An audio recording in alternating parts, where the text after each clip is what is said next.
নমস্কার দর্শক, সংবাদ আবির্ভাবের বিশেষ প্রতিবেদনে আপনাদের সকলকে স্বাগত। আমাদের সাথে আছেন কলকাতা হাইকোর্টের বিশিষ্ট আইনজীবী শ্রমিক বাগচি। আমরা আজকে যে টপিকটা নিয়ে এসেছি সেটা কিন্তু একটা গুরুত্বপূর্ণ সাবজেক্ট। সেটা হচ্ছে কি, আপনারা জানেন যে কিছুদিন আগে একটি বাই ইলেকশন হয়েছিল বিধানসভার, এবং সেই ইলেকশনে কংগ্রেসের একজন প্রার্থী দাঁড়িয়েছিলেন, তাকে সমর্থন করেছিল সিপিএম এবং বিজেপি, এবং তিনি জিতেছিলেন। জেতার পর তারপর কিন্তু ঘটনাটা ঘটলো উল্টো। সেখানে কি ঘটলো, আস্তে আস্তে দেখা গেল তিনি চলে গেলেন তৃণমূলে। এমনকি তিনি বললেন যে আমি তৃণমূলেরই একজন, আমি তৃণমূলেরই সব। এমনকি তিনি অভিষেক ব্যানার্জির হাত ধরে রীতিমতো ঝান্ডা হাতে তুলে নিলেন তৃণমূল কংগ্রেসে। হ্যাঁ দর্শক, আপনারা ঠিকই ভাবছেন, আমরা বাইরনের কথা বলছি। তাকে নিয়ে আজকে আলোচনা করব।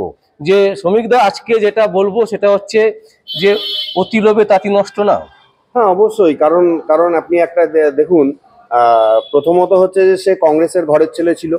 কংগ্রেস কিন্তু তাকে অনেক কিছু দেখে শুনে তাকে প্রজেকশন করেছিল। কারণ হচ্ছে যে তার মধ্যে সেই ক্যাপাবিলিটিটা ছিল, কংগ্রেসের লোকজন ভেবেছিল যে তাকে সে জিততে পারে, এবং তার সেখানে একটা ফেস ভ্যালুও ছিল, এবং তার একটা বেসও ছিল, ভোট বেসও ছিল, এবং সে জিতেও ছিল।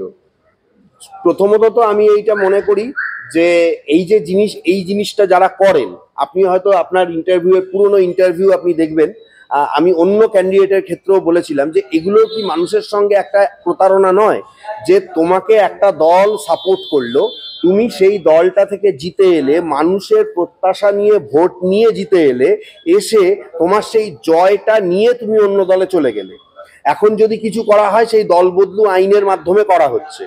কিন্তু আমি আপনার এই প্রশ্নের উত্তরটা দুভাবে দিচ্ছি।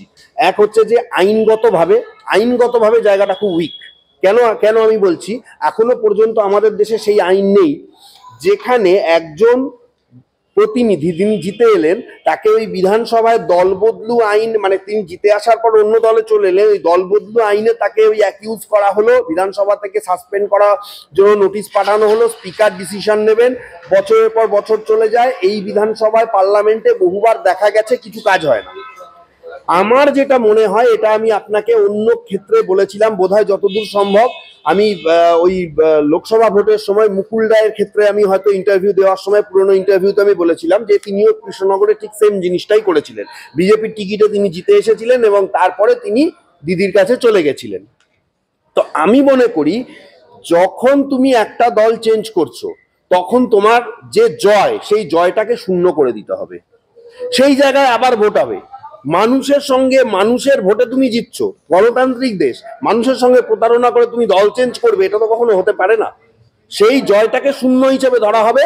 আমি দেখতে চাই সারা দেশে এই যে ঘোড়া কেনা বেচা হয়, আমি দেখতে চাই এই আইনটা দেশে আসুক, এই ঘোড়া কেনা বেচাটা বন্ধ হবে। রাজনীতির নামে এই ধরনের নোংরা চক্রান্ত, টাকার খেলাটা বন্ধ হবে। মানুষের রায় নিয়ে, মানুষের আবেগ নিয়ে ছিনিমিনি খেলাটা বন্ধ হবে যদি এইটা করে দেওয়া হয়। তুমি জিতে এসেছো, খুব ভালো কথা, তুমি যে পোস্টেই জিতে আসো না কেন, যেই মাত্র তুমি দল চেঞ্জ করলে, তোমার ওই জেতাটাকে শূন্য হিসেবে ধরা হবে। তুমি এমনি তার দলে যাবে, তোমার ওই জায়গাটা খালি বলে ঘোষণা করা হবে, আবার নির্বাচন হবে। এই আইন যদি দেশে থাকে এবং স্ট্রিক্টলি এই আইনকে যদি ফলো আপ করা হয়, আমি আপনাকে বলছি, সারা দেশে এই ঘোড়া কেনা বেচা, দল কেনা বেচা এবং এই লোক কেনা বেচার যে নোংরা রাজনীতিটা চলে, শুধু আমাদের রাজ্যে নয়, সারা দেশে এইটা সম্পূর্ণরূপে বন্ধ হবে। আর আপনি যে আরেকটা প্রশ্ন করেছেন আমাকে, যে তৃণমূলের ব্যাপারটা, অবশ্যই আজকে তার আপনি অবস্থা দেখুন। আজকে তার বাড়িতে তদন্ত চলছে, আয়কর দপ্তর, তার বাবা প্রায় কেঁদে ফেলেছেন যে কিভাবে এসে আয়কর দপ্তরের লোকজন তারা বিভিন্ন রকম ভাবে তার করছে। আর নিয়ম বহির্ভূত সম্পত্তি, এটা তো এদের একটা কমন ব্যাপার হয়ে গেছে। কারণ একজন এমএলএ বা এমপি বা একজন ধরুন কাউন্সিলর হোক, বা যে কোনো একজন রুলিং পার্টির, আপনারা ম্যান্ডেটটা দেখুন বা আইন অনুযায়ী আপনারা তাদের ইয়েটা দেখুন যে কত টাকা তারা পান, মানে তারা ভাতা হিসেবেও কত পান বা কত টাকা তারা খরচ করতে পারেন। তার বাইরে তাদের বা তাদের ঘনিষ্ঠ লোকজনের কাছ থেকে কোটি কোটি টাকা উদ্ধার হচ্ছে। তাহলে এই সরকারের তো এমনিও কোনো গ্রহণযোগ্যতা নেই, আমার চোখে তো নেই। সুতরাং এই জিনিস আজকে বাইরন বিশ্বাসের ক্ষেত্রে দেখা গেছে, এর আগেও আমরা পার্থ চ্যাটার্জির ক্ষেত্রেও দেখেছি, তার আগে অনুব্রত মণ্ডলের ক্ষেত্রেও তাকেও জেলে ঢুকতে হয়েছে। এনারও কি অবস্থা হবে বলা যায় না। কিন্তু দুর্নীতিটাকে বন্ধ কোনোভাবেই যেন রাজ্য সরকার করতে পারছে না। আমার অত্যন্ত খারাপ লাগছে, ন্যক্কারজনক ঘটনা যে যে রাজ্য সরকার এই রাজ্যটাকে চালায়, যে রাজ্য সরকার এই রাজ্যের উন্নতির জন্য বলে যে তারা নাকি চেষ্টা করছে, যে রাজ্য সরকারের মুখ্যমন্ত্রী একটা সময় বলতেন সততার প্রতীক, আজকে তারই অঙ্গ প্রত্যঙ্গ মানে তারই মন্ত্রীরা, আমলারা, এমএলএরা, এমপিরা দেখা যাচ্ছে দুর্নীতির গভীর খাদের তলায় মানে তলিয়ে যাচ্ছে। তাদের এক একজনের কোটি কোটি টাকার সম্পত্তি উদ্ধার হচ্ছে, প্রাক্তন খাদ্যমন্ত্রীকে জেল খাটতে হচ্ছে, প্রাক্তন শিক্ষামন্ত্রী তিনি জেলে আছেন, অনুব্রত মণ্ডল জেলে আছেন, তার মেয়ে জেলে আছেন, শিক্ষাক্ষেত্রে আরো বহু রতি মহারথী তাদেরকে জেল খাটতে হয়েছে, অন্যান্য লোকদের ইডি সিবিআই নোটিশ করেছে। এই পরিস্থিতিতে দাঁড়িয়ে আমার মনে হয় তার গ্রহণযোগ্যতা একদমই শেষ হয়ে গেছে। এবং আমি অন্তত মনে করছি যে এই মানে এইটা একটা একটা মানে কি বলবো আপনাকে, আপনি তো বলছেন যে ঘটনা, আমার মনে হয়েছে যে কোটি কোটি টাকা যখন প্রাক্তন শিক্ষামন্ত্রীর বাড়ি থেকে উদ্ধার হয় বা তার বান্ধবীর বাড়ি থেকে উদ্ধার হয়, তারপরে তো এই অ্যামাউন্ট অনেক কম, বা তারপরে এই জিনিসগুলো মানে এইটা মানুষের কাছে নতুন কোনো ব্যাপার না। মানে মানুষ এটাই ভাবেন যে কাল কোন নেতা আসবে, কাল কোন মন্ত্রী আসবে, এরকমই একটা জিনিস হয়ে গেছে, হাস্যাস্পদ ব্যাপারটা হয়ে গেছে। ভাবমূর্তি বলে আর কিছু আছে বলে আমার মনে হয় না। সমিতা, বাইরন বিশ্বাসের ফ্যামিলি কিন্তু বেশ মানে বড়, মানে একটা ভালো ফ্যামিলি বলা যেতে পারে, এবং পয়সা কড়ির যে অভাব আছে এরকমও কিন্তু নয়, যে একটা ভালো ফ্যামিলির ছেলে, সে কিন্তু কংগ্রেসটাই করতে এবং সবাই তাই জানে। এবং আজকে যখন দেখা যাচ্ছে, তিনি প্রথমে যখন বলেছিলেন, আপনি যদি একটু খেয়াল করে দেখবেন যে সেই সময় যখন ভোটে দাঁড়িয়েছিলেন তখন তিনি বলছিলেন ভয় পাচ্ছেন, তারপর আস্তে আস্তে করে চেঞ্জ, তারপর আজকে যখন আমরা দেখছি তার ঘর থেকে 70 লক্ষ টাকা বিশাল প্রচুর সম্পত্তির কাগজপত্র পাওয়া যাচ্ছে। এইটা আপনি কি চোখে দেখবেন? মানে না না, আমি মানে এইটা এইটা হচ্ছে যে আমি এটাই মনে করি যে এই যে সেই একটা কথা আছে না, মানে আমরা এটা অন্তত মনে করতাম যে ধরুন কোনো বড় কোনো সিনিয়র সবাই চেষ্টা করে হাইকোর্টে যে তার ছত্রছায়ায় আমি কিভাবে আসব, তাহলে হয়তো আমি তার ছত্রছায়া থাকলে আমার কাজটা ভালোভাবে শেখা হবে, আমি একটা বড় জায়গায় যেতে পারবো, তার নামের সাথে আমার নামটাও থাকবে।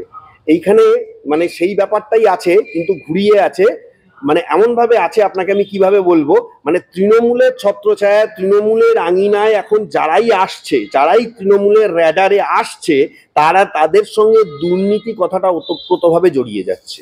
এটা যে কোনো নেতার ক্ষেত্রে, যে কোনো নেতার ক্ষেত্রে আপনি বলুন, মানে বাইরন বিশ্বাস তিনি তো নতুন এসেছেন, ঠিক আছে, তিনিও বলেছিলেন ভয় পাচ্ছেন ইত্যাদি ইত্যাদি, বা যা বলেছেন পরবর্তীকালে তিনি চাপে এসেছেন বা কিসে এসেছেন, না পয়সার লোভে, আমিও তো এটা জানতাম যে তাকে নাকি এত টাকার লোভ দেখানো হয়েছে এবং এত টাকা তাকে দেওয়া হয়েছে, আমি একটা সোর্স মারফত পেয়েছিলাম যে সেইটা তিনি আর ছাড়তে পারেননি, তিনি দল পরিবর্তন করেছেন।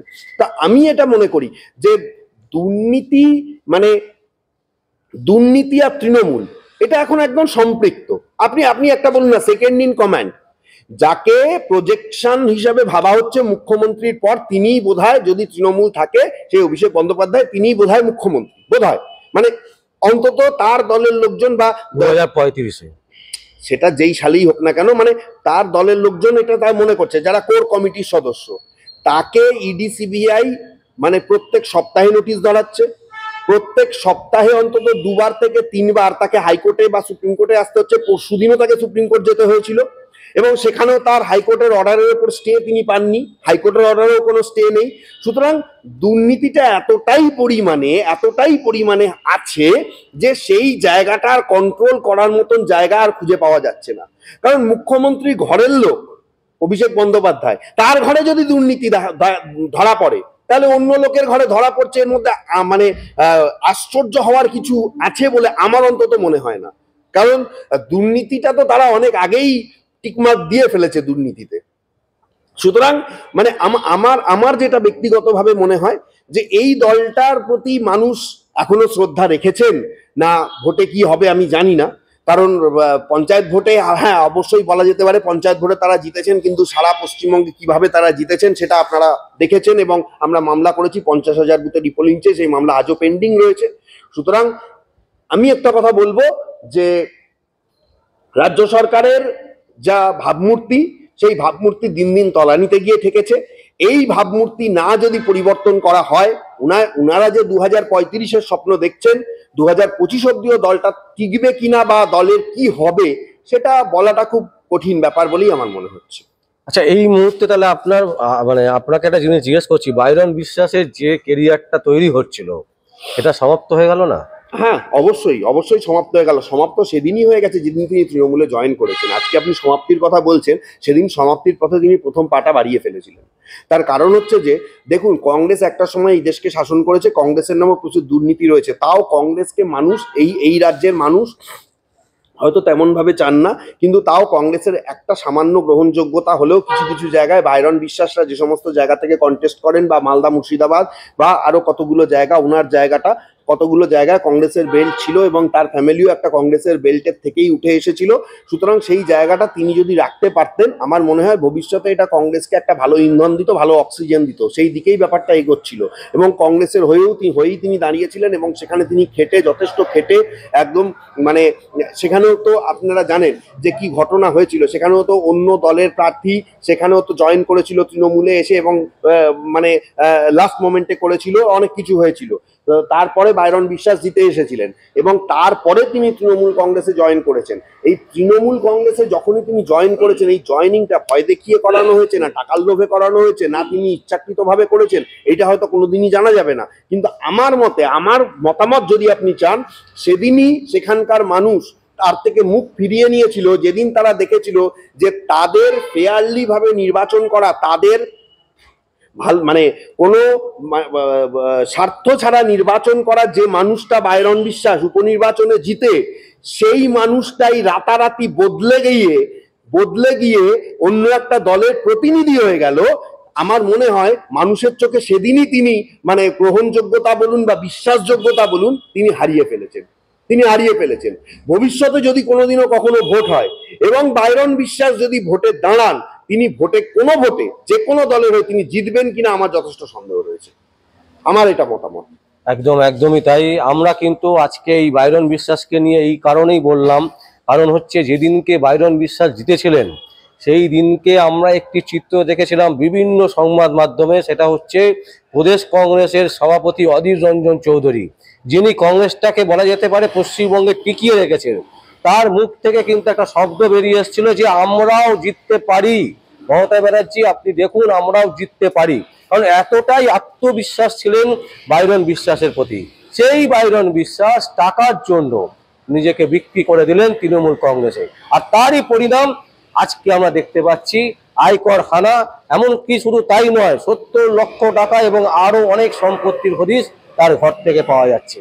এখান থেকেই বোঝা যায় কিন্তু যে তৃণমূল কংগ্রেসের ছত্রছায়ায় যারা আসছে, আপনি যাদের নাম বলবেন দেখবেন প্রত্যেকের নামের সাথে কিন্তু দুর্নীতি জড়িয়ে যাচ্ছে। যেটা আমাদের বিশিষ্ট আইনজীবী শ্রমিক বাগচি যেটা বললেন সেটা কিন্তু একদম সঠিক কথা বললেন, যে এই ধরনের ঘটনাই কিন্তু ঘটাচ্ছে এবং রাজ্য জুড়ে একের পর এক দুর্নীতি কিন্তু, এবং সেই দুর্নীতির পাহাড়ই কিন্তু বেরিয়ে আসছে বারবার করে। দর্শক, আপনাদের যদি কোনো বক্তব্য থাকে আপনারা অবশ্যই আমাদের কমেন্ট বক্সে কমেন্ট করবেন। আর দেখতে থাকুন পরবর্তী সংবাদ আবির্ভাবে। আমার নাম বিশ্বজিৎ পাল, সংবাদ আবির্ভাবের জন্য।